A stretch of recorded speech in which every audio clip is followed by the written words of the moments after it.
Vous préparez à visiter votre premier bien immobilier. Vous avez un projet, vous connaissez votre budget, vous savez pourquoi vous voulez investir. Je veux dire pourquoi, dans quel but en fait, puisque vous pouvez avoir des buts tout à fait différents de l'investisseur d'à côté.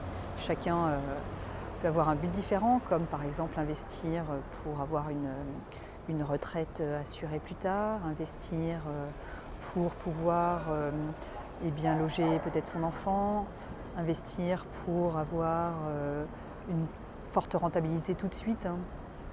Bref, les objectifs de chacun peuvent être différents. Votre projet est défini, c'est ce qui est important, et vous allez vous lancer dans des visites.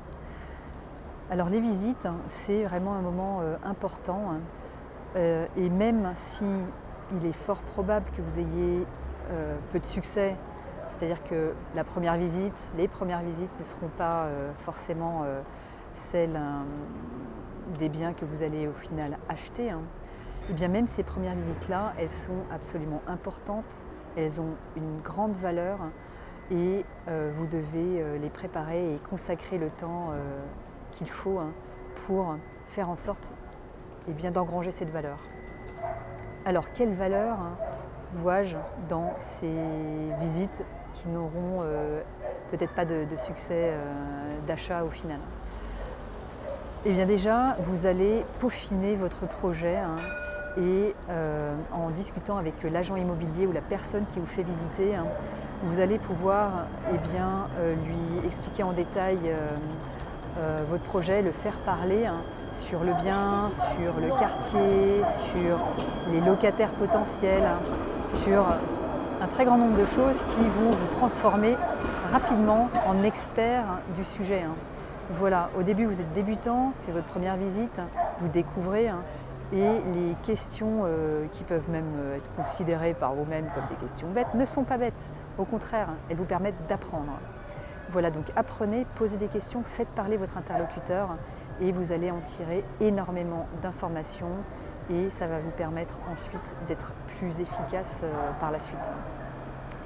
Deuxième raison pour laquelle ces visites ont de la valeur, c'est que les personnes qui vous font visiter, les agents immobiliers en particulier, vous allez leur décrire votre projet, dont je parlais en début de vidéo, leur dire précisément votre budget, ce que vous cherchez, pourquoi, etc. Et ils vont du coup vous avoir en tête pour, si jamais vous ne faites pas affaire sur ce premier bien, pour vous rappeler le jour où ils ont quelque chose qui sera pile dans votre cible. Et là aussi, vous gagnerez beaucoup de temps, puisque le jour où ils vous rappellent, c'est qu'ils ont quelque chose sous le coude qui vous correspond bien. Donc, vraiment un conseil important, n'hésitez pas à être clair dans ce que vous dites à l'agent et dans ce que vous dites de votre projet, ça vous aidera et ça vous permettra de gagner du temps.